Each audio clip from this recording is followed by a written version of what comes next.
on all the stories that you're looking for. We'll talk politics, we'll bring you social issues, we'll touch on business, and we'll get you some sports updates. But before we do so, let's look at snippets of the top stories that we have for you tonight. Coming up in the next 60 minutes, BEC candidates fear cancellation of their papers following the alleged leakage of the second part of today's social studies paper. We will hear from the West African Examination Council.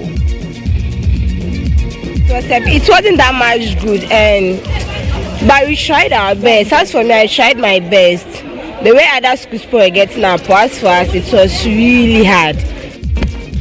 Also coming up tonight, the Convention People's Party is demanding the immediate resignation of MPP running mate Dr. Matthew Opoku-Prempeh over his Akufo-Addo is better than Dr. Kwame Nkrumah comments at his unveiling ceremony on Tuesday. Also ahead, leadership of the Civil and Local Government Staff Association have once boycotted a scheduled meeting with the National Labour Commission. Tonight we'll get you some more details. And in business, minority in parliament accuses Attorney General of deceit in the judgment given against government in the ENI Vitol case. We'll be bringing you more details when we get to our business desk. Don't forget, tonight we'll also be loading you with some sports when Benghazi joins us tonight, and we'll be bringing you some entertainment as well. So be my guests within the next 1 hour as we come your way with all these stories and many more.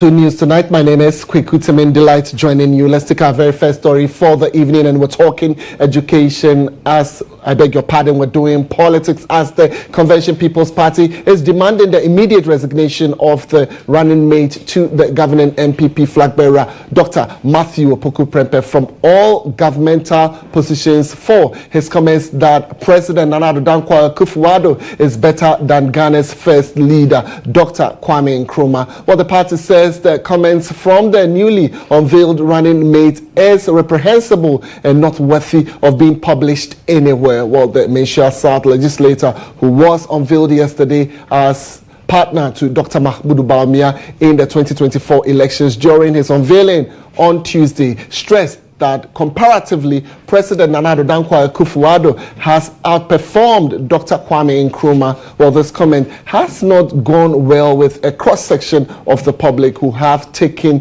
the politician on for what they say is disrespect to the man believed to be the founder of Ghana. Well, a statement issued by the party demanded that President Nana Addo Dankwa Akufo-Addo withdraws Dr. Opoku-Prempeh from his position as Energy Minister, that the Dr. Mahmoud Bawumia again should also drop him as his running mate for the sake of the country's image. So yes, they have reissued a statement there, and you can see that on your screens, demanding the immediate resignation of the NPP running mate. So yes. Meanwhile, a political scientist and historian at the Kwame Nkrumah University of Science and Technology, Professor Edu Jemfi, in an interview with my colleague Nadede Tete, stated that Dr. Matthew Opoku-Prempeh's comparison is baseless. What a shame. What a shame. This is ahistorical. This is ahistorical. What a shame. On what basis? On what metric? What is he talking about? What is he talking about? I mean, that is why I've said time and again that it should be scripted. It should be scripted. It should be scripted. The truth of the matter is that you can't just stand on a platform and say that President Akufo-Addo has been the best president since 1957? Is yes, that what he said? Yes, since independence. Yes, 1957. Since independence. Yes. We'll come to the table again on another day, and we'll make sure that he understands what he said means to both academia and society. It's quite nauseating, or better one of the right way. We should know better. My sister, quite unfortunate. Look, I'm a political historian. It gets on my nerves when people speak extempore and they just say they want to stay, right? Well, but the political marketing strategy, Professor Kobi Mensah, has taken a swipe at the government and the organizers of NAPO's unveiling program. Well, he believes the rally platform provided did not give Dr. Opoku Prempeh the opportunity to lay out his ideologies as a running mate. Firstly, I think that for a first address, for a candidate who has just been selected, the platform was wrong because he's been just selected as a running mate, someone who has never been on that level before. So you would expect that they will give it a platform that allows him to be able to display a philosophical and ideological stance on key issues and given certain things to talk about. But this time they gave him a campaign rally platform. Campaign rally platform is not the kind of platform that allows for a very interrogative, kind of a speech. All right. Campaign rally platform is like a rabble rousing. People would only shout, they would scream on issues, but not be detailed about, key national issues. And so for me, I think that the first issue was the platform that they gave him. It doesn't allow for serious interrogation of issues. It doesn't allow for serious discussions of national issues. And that is what actually might have actually instigated the kind of responses that we got and the kind of delivery that he got.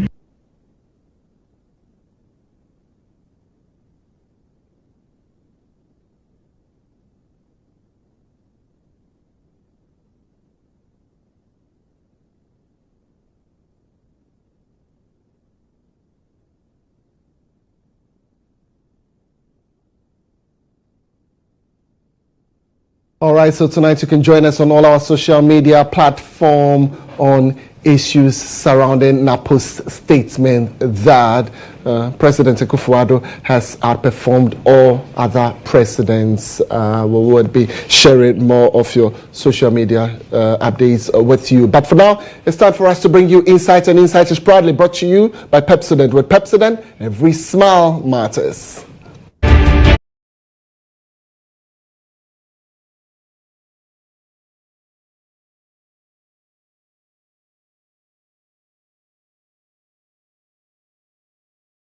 GHOne News has uncovered the leakage of Section B questions of the social studies for the ongoing basic education certificate examination just ahead of the commencement of the paper today. Well, this is despite assurances by the West African Examination Council that measures have been put in place to ensure there are no leakages. And just 2 days after 3 teachers and 2 invigilators were arrested for alleged malpractice practices. Let's engage the head of public affairs at WAEC for more on this particular development. Well, thank you very much for joining us tonight. I'm totally excited that we're able to get you. But let me find out from you, is this leaked paper, question paper, part of the papers that came today?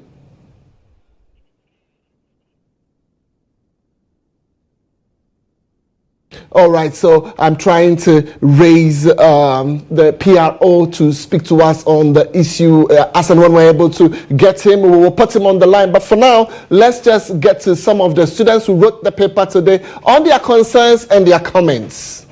It wasn't that much good, but we tried our best. As for me, I tried my best. The way other schools were getting up, as for us, it was really hard, and the invigilators too was harsh.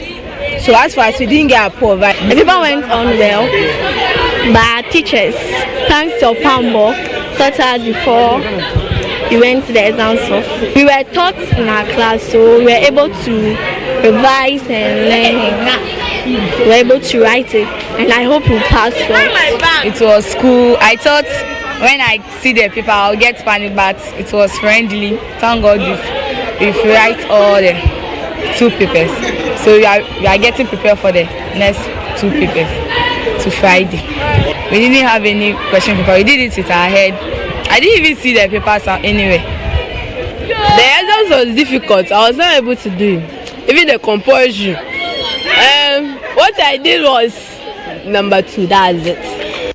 So let's get to John Papi, who's now ready to speak to us. Thank you very much, sir, for your time. So I'm just trying to find out from you, is this leaked question paper part of today's social studies exam papers that came? Good evening and thanks for having me. I'm not sure whether a report of leakage is actually the case, because nobody has brought us any report or evidence to show that there was any question paper that came out before the commencement of the examination. It leads me to the question of, have you even conducted any investigations into rumors surrounding that, look, the papers were out there, students had it. Have you started any investigation into it? Well, as I said earlier, we have not received. What we have seen is that after the commencement of the examination, snapshots were taken and posted on social media. Now, when that happens, we cannot term that as leakage, because the questions would have left our custody and would be with the candidates who are actually in the examination hall writing the exam. Share with us issues surrounding malpractice. Yes, we know you're putting in your very best, but what other measures are there to ensure that before students write any paper, we wouldn't see any remnants of supposedly questions that are out there that are likely to appear? Well, first of all, what we have tried to do, and indeed that has worked very well, has been to ensure that we keep to our own press house in order that the printing, we could monitor every single bit of the printing of the question papers. Now, the other thing that we've done is to ensure that in the course of moving the questions from the storage facilities to the centers, there are police escorts who would ensure that nobody tampers with them. Now, so if between this period of printing and then getting the questions to the examination centers, nothing comes out, then we know that on our part we would have done the right thing. But if the examination starts and maybe some unscrupulous person decides to take snapshots and post them on social media, that will be the difficult bit of it, and we would have no control over that. So this year, what we've tried to do has been to increase our monitoring across the country, and that has yielded the result of all these arrests that we are, effecting. Papi, talk about arrests. So yes, 3 teachers and invigilator, 2 invigilators were arrested when it began a few days ago. Can you share with us what has become of the case very shortly? Okay, so besides those 3, we have arrested some 11 more. Okay, and these are people who have been handed over to the police because their actions were against the WAEC law, and they were prosecuted for court. All right. The process for court, sorry. All right, thank you very much. This is breaking. So away from the 5 persons that were arrested initially, you're saying 11 more have been arrested and they are being processed for court. I lost John Papi there, but yes, you can only get this on GHOne TV. 11 more arrests with the BEC. We'll share more updates with you. We'll try to find out really which areas or where they were arrested. But meanwhile, headmistress of Edukro Methodist JHS, that's Mary Aqua, has appealed to government to provide adequate sports and facilities to schools in the district to enhance physical education. Well, she believes this will help unearth talents and encourage students' enrollments. Well, she made the appeal after receiving sports equipment from the Mante Foundation, which donated kits including jersey, footballs, and other items.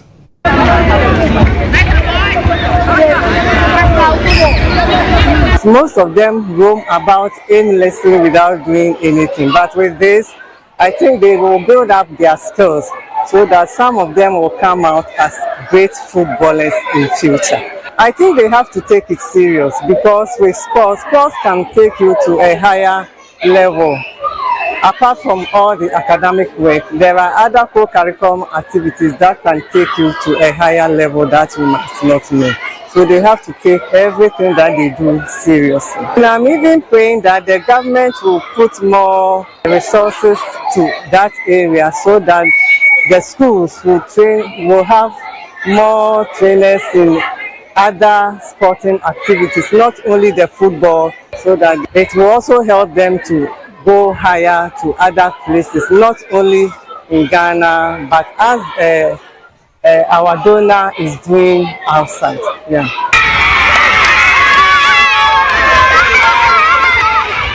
All right, so join me. I appreciate Pepsodent for making it possible for us to bring you insights tonight. We'll also have more local stories coming up shortly. So do stay with us. But for now, that's it for Insight.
platform that will give you all the updates when it comes to politics. Well, tonight let's enjoy some political stories, and here 4 persons have been cleared to contest the governing MPP's parliamentary primaries in the Menchia South constituency, scheduled for Sunday, July 14, 2024. Well, the committee responsible for organizing the primaries has also warned executives of the party in the constituency not to campaign for any of the aspirants.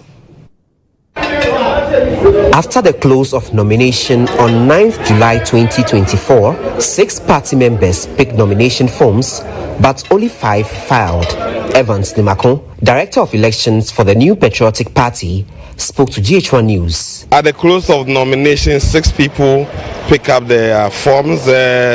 Upon return, only 4 of them brought. We engaged them, and the committee has recommended that all of them be made to participate in Sunday's constituency delegate conference.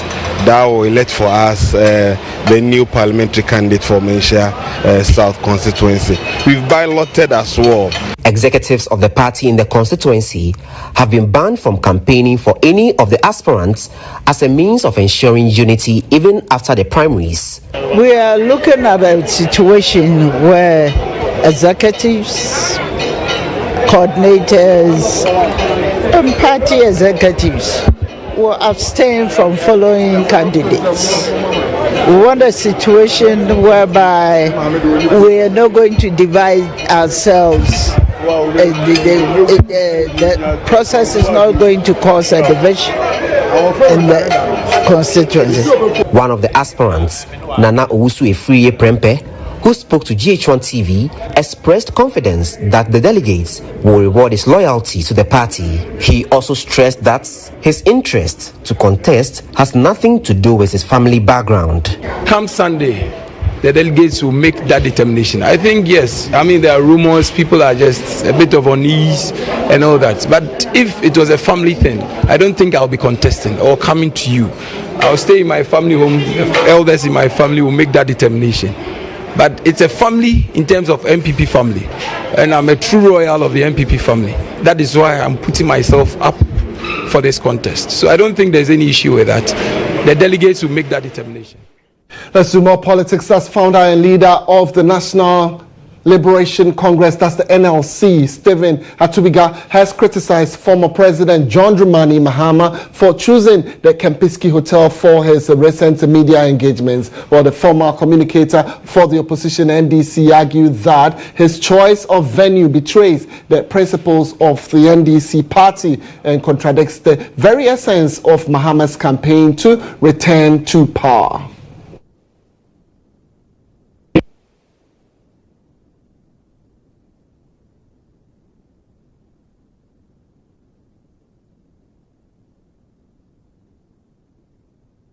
We expected acknowledgement for John Dramani Mahama to protect us.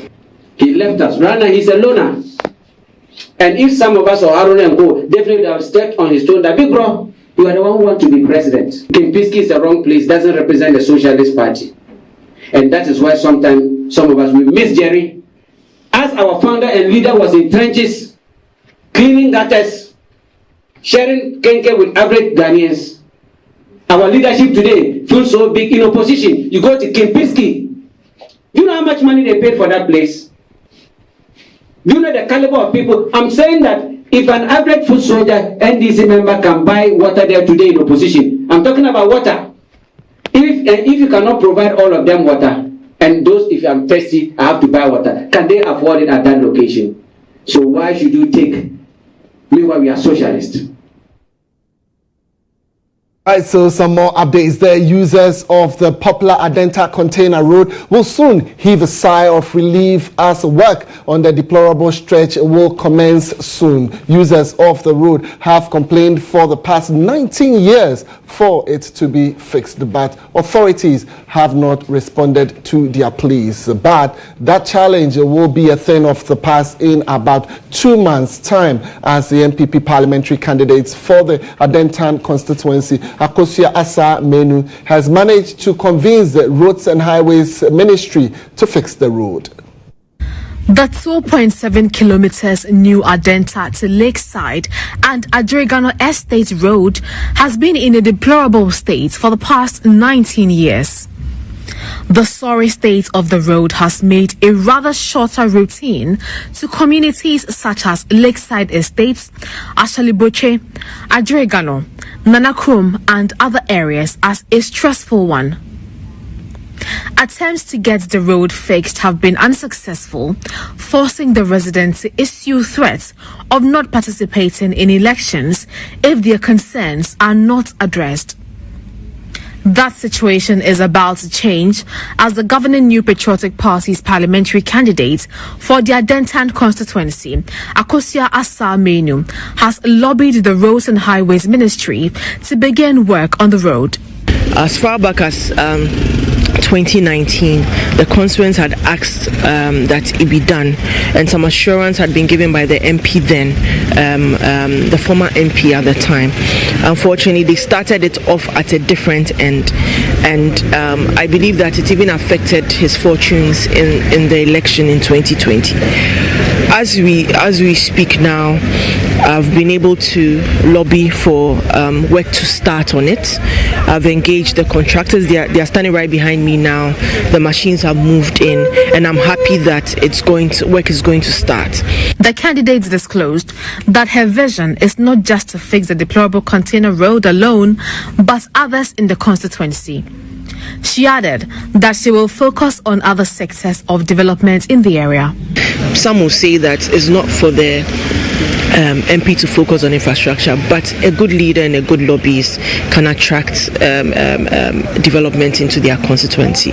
This particular road has been like this for over 17 years. It doesn't speak well of a constituency, the nature of Adenta. We need better. So I know that over time, especially with this party and government, we can do more for the constituency. I would implore the constituents to stick with the government and the party going into the poll. The contractor working on the road told the media that all pre-construction works have been completed and work will soon start. They appealed to drivers who use the stretch to be patient when the project begins. Currently, the maximum or the majority of the works have been done. We've run some tests and we are working on the sub base so that we'll be able to complete the road. And then the drivers should expect a bit of traffic, like we are going to be an inconvenience to them. Some residents who spoke to the media expressed joy at the decision to have the road constructed after nearly 20 years.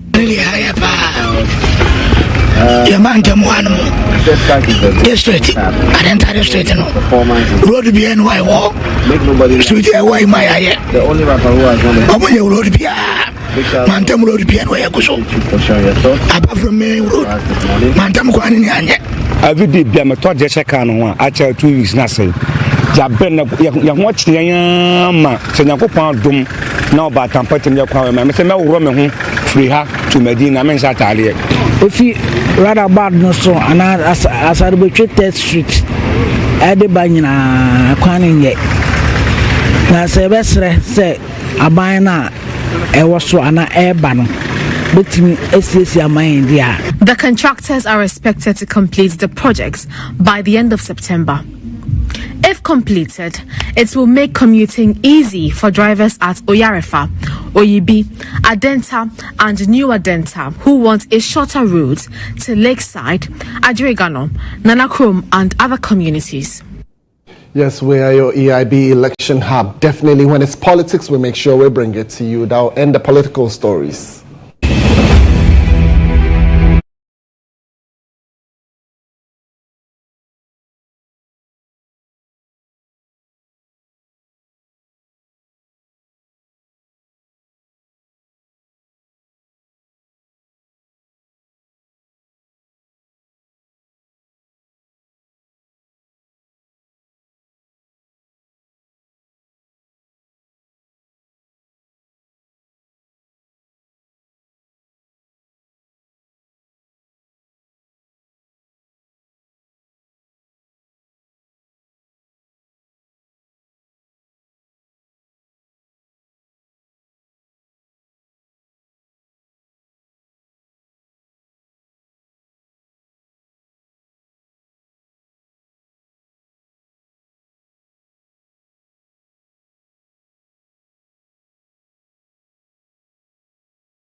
Grateful that you've kept faith with us. If you're just coming through, well, this is News Tonight on GHOne TV. Some more local stories in here. Showed Ghanaians seek indigenous means of fighting galamsey with the country facing deforestation. Well, we ask because results are scarcely seen despite the numerous government initiatives implemented to combat this illegality. However, fear of curses may seem like an avenue to explore, all because of what transpired at the Achim Ekwase area in the Brim North District in the Eastern Region, when a chief invoked curses on the MPP's Eastern Regional Deputy Communications Director, that's George Krobia Asante, for and how many jam for no read of it? And no jam, whatever my mom to imagine so.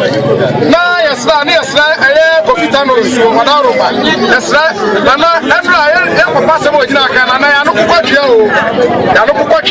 The incident occurred after Gambo claimed he had never engaged in illegal mining activities, angering some community members equally involved in galamsey.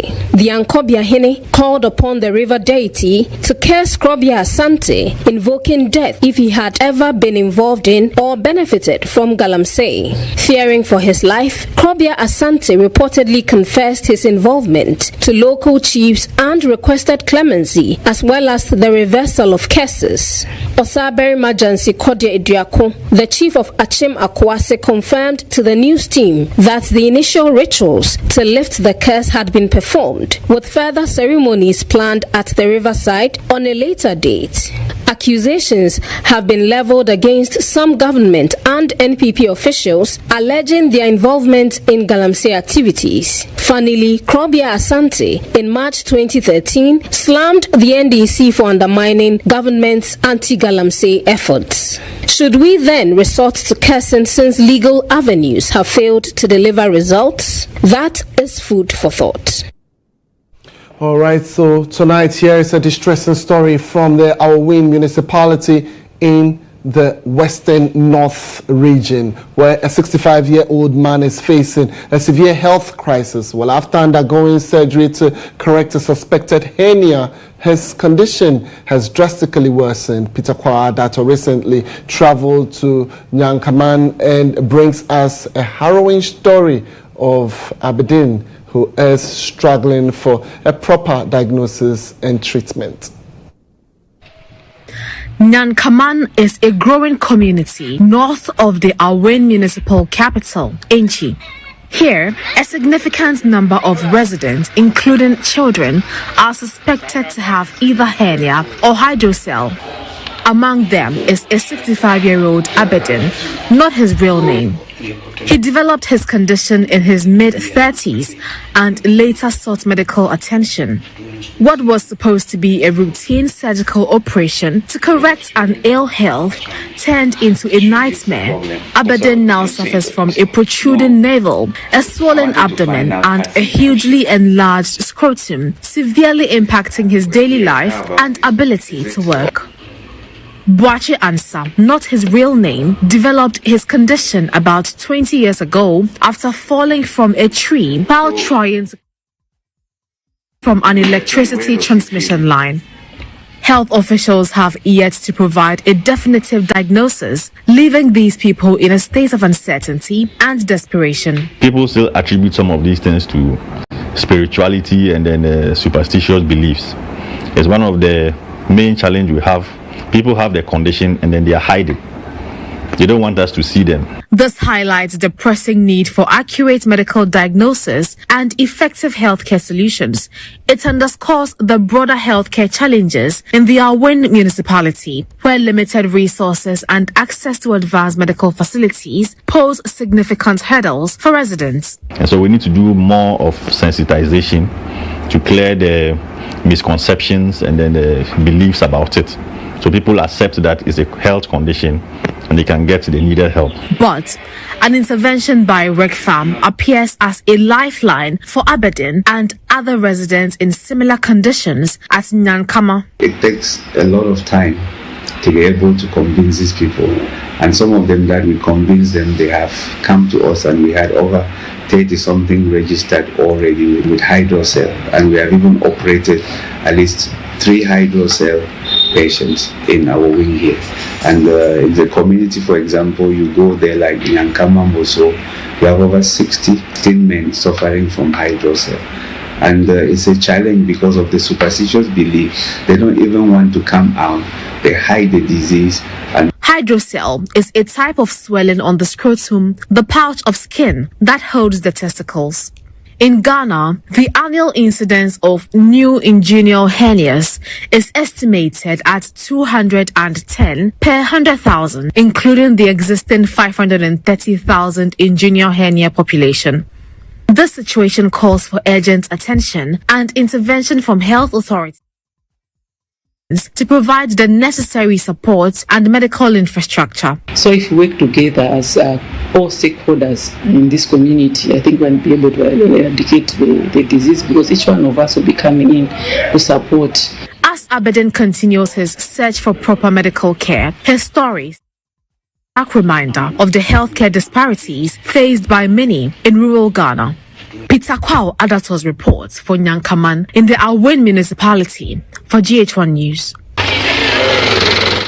Well, all is set for us to bring you the latest happenings from our world of business. Do stay.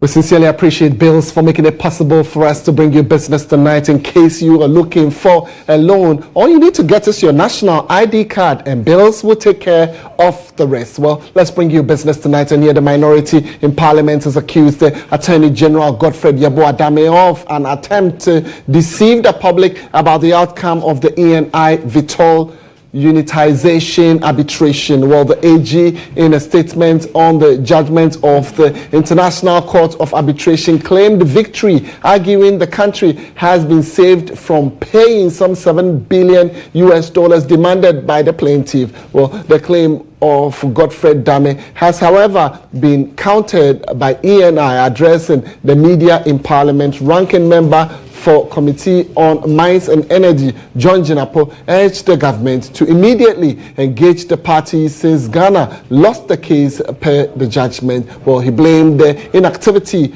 on the oil development front on decisions like the one government took against ENI, which are driving multinationals away from the sector. Based on this judgment, the earlier directive by the Minister of Energy, Mr. Peter Mewu, stands null and void. The tribunal ruled in favor of ENI and directed that Ghana should reverse that directive. Ladies and gentlemen, we call this press conference because it is becoming one too many. Government took a similar decision in the GPGC case and we lost hundreds of millions of dollars. Government took a similar decision in the Sahara case. We lost millions of dollars. Today, we are losing again through a decision taken by the Akufo-Addo government. Already, oil production has reduced from 71 million barrels annually to 48 million barrels. It means that in the course of 6 years, Ghana's oil has declined by 32%. And it continues to go on the decline. A lot of the major oil companies are exiting Ghana. ExxonMobil has exited Ghana. AGM has exited Ghana. Anadako has exited Ghana. ENI is in court with Ghana. And so Ghana is seen as a hostile investment destination. Government is not an appellant body. Government is not a Supreme Court. Government is not an appeal court. They've ruled against government. Government should accept that it erred and rather engage ENI Vitol so that they can find a harmonious, amicable solution. This attempt to whitewash the situation and misrepresent it is false. ENI did not claim any damage of 7 billion. If you read the entire document, there's no 7 billion claim. And the judgment even says that ENI can, if they want, pursue the avenue of seeking for cost damages. So that is untrue and that is completely false. All right, so in other business stories tonight, Chief Director of the Ministry of Transport, Mabel Asisego, has said that the contract with Ashanti Port Services Limited, that's APSL, the concessionaire selected to develop the Buankra Integrated Logistics Terminal, was terminated by mutual agreement. Speaking to members of the Parliamentary Select Committee on Roads and Transport, Mabel Sego said APSL was unable to meet the financial terms of the contract despite several engagements and extensions leading to the termination. The Buankra Integrated Logistics Terminal project is owned by the Ghana Shippers Authority with support from the Ghana Ports and Harbours Authority and the Ministry of Transport. It's now funded by the Government of Ghana. The visit by the Select Committee on Roads and Transport on Wednesday, 3rd July 2024 was in response to media reports that APSL had filed a writ at the Ghana Arbitration Center invoking the powers of the United Nations Commission on International Trade Law Arbitration to retrieve damages amounting to $3 billion for contract termination by the Ghana Shippers Authority.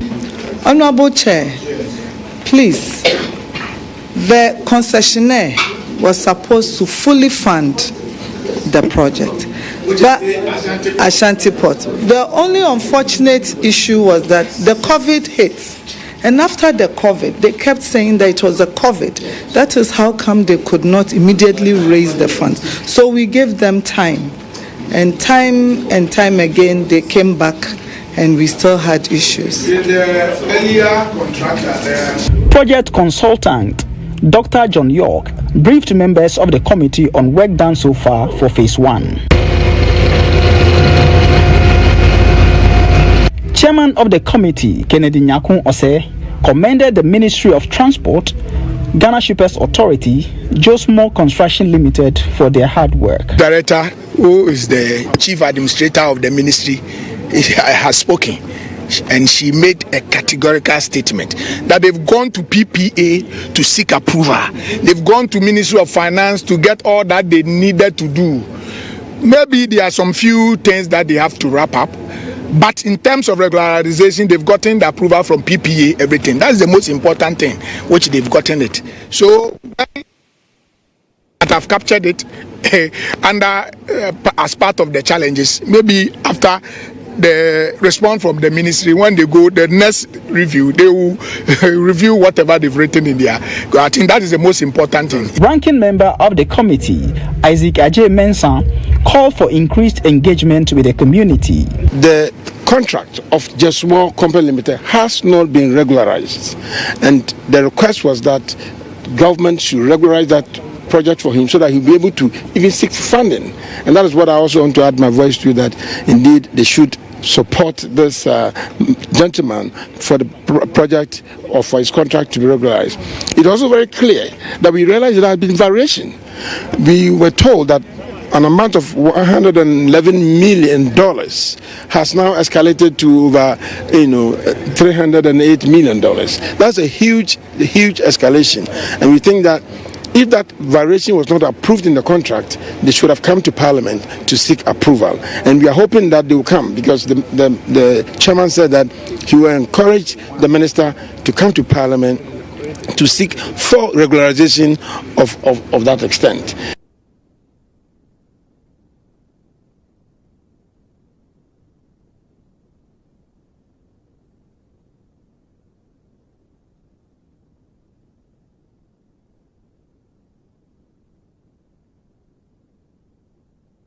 All right, so let's talk about labor matters at this moment. And here, the Civil and Local Government Staff Association, I'm talking about CLOSAC, has for the second time boycotted a scheduled meeting with the National Labour Commission, that's the NLC, Fair Wages and Salaries Commission, Ministry of Employment and Labour Relations, as well as the Ministry of Finance. CLOSAC, which has been on strike since July 3, 2024, is protesting the government's failure to implement a new salary structure agreed upon in 2022. Well, this is the second time COSAC has boycotted a meeting, citing the government's failure to honor its commitment. Well, observations at various ministries, departments, and government agencies revealed a significant impact from the strike, with offices visited being largely deserted by GHOne reporters.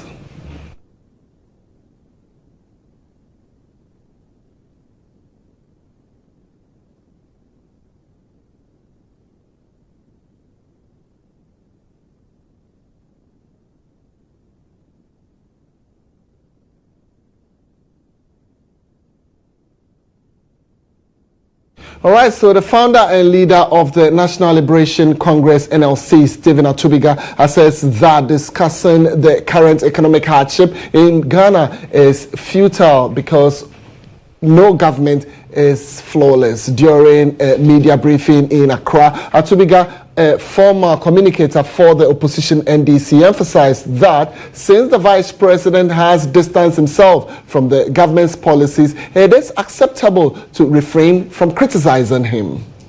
The NLC was not formed to fight the NDC fight. And it is not the NLC that will tell an average Ghanaian that gas is expensive. It is not the NLC that will let a Ghanaian know that your standard of living is not easy. Suffering started since Adam. There have never been any government that I've heard in this country that they've heard that things are okay. When NDC was in government, we all saw the complaint and the crying. So show me any government and I'll tell you the difficulties. In Kufuor's time, we saw the Kufuor gallons.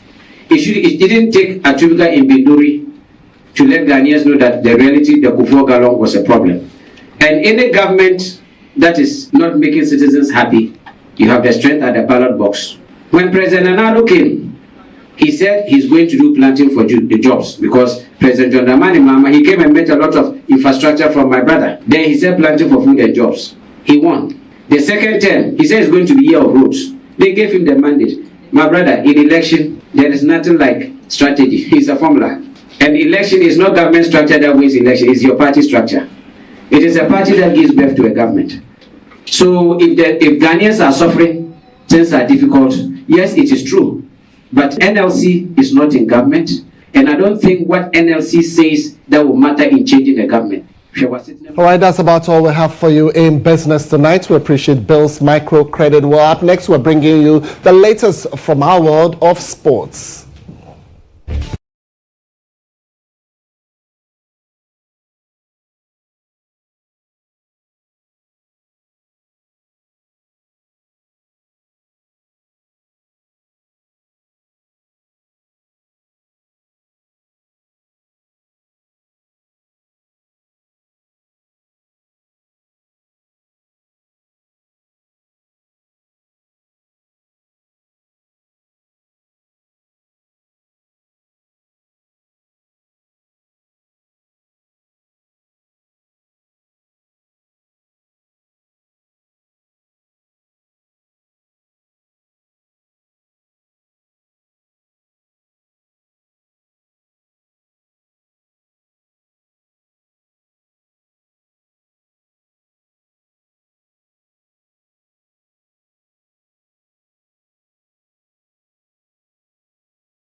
On to sports. We came from some news from Kumas, where new striker or midfielder, for Kotoko, Emmanuel Entry has stated that the club made contact with him toward the end of last season's Ghana Premier League campaign. 24-year-old from Olympics joined after a 2-year stint with Olympics. The Accra-based side got relegated, as you all know, from the Ghana Premier League, finishing 16th in the 18-team league. According to Entry, Kotoko true head coach Dr. Nate Ogum showed interest in him for the first time, reason why he chose to join the Warriors over other options. We've been talking for a while now. He called me when the season was about to end. Yeah, that's when he started calling me phone. He told me he wanted me to join the club as soon as possible and asked me if I'm interested. I was like, yeah, I'm interested to do so. If the chance is there, why not? I'll just come in and do what I do best. I started. Let me just give you some updates on the ongoing game in the Euros. Its first half is England 1, Netherlands 1, 1-1 as it stands now. Xavi Simons with a goal for the Dutch team, and Harry Kane with the equalizer through a penalty spot for the English team. Game still ongoing. But in tennis, Djokovic is through to the semi-final of the ongoing Wimbledon after Alex de Minaur withdrew from their last état because of a hip injury. The Aussie ninth seed was scheduled to take on the 24th Grand Slam champion Djokovic in today's second game on center court. Djokovic has been handed a walkover, therefore, and will face Italy's Lorenzo Musetti in the semi-finals. Now, here is a devastated Alex de Minaur announcing his withdrawal from the tie against Novak Djokovic. Yeah, I'm devastated, but due to hip injury, a little tear of the fiber cartilage that at the end or connects to the adductor. I felt a loud crack during the last 3 points of my match against Phils, and got a scan yesterday, and it confirmed that this was the injury, and with high risk of making it worse if I was to step on court. So yeah. Handing over, don't forget, Sarkodie Kim Promise are going to perform at the Olympic Games. It's been announced. So that's it for sports. Well, definitely a moment to make Ghana proud. Sarkodie Kim Promise. Well, I think we should get tickets and be there. Benghazi, what do you think? All right. Okay, so that will be about it for tonight. We're sincerely grateful that you stayed with us throughout the bulletin. On behalf of the entire production team, tonight we would want to salute you.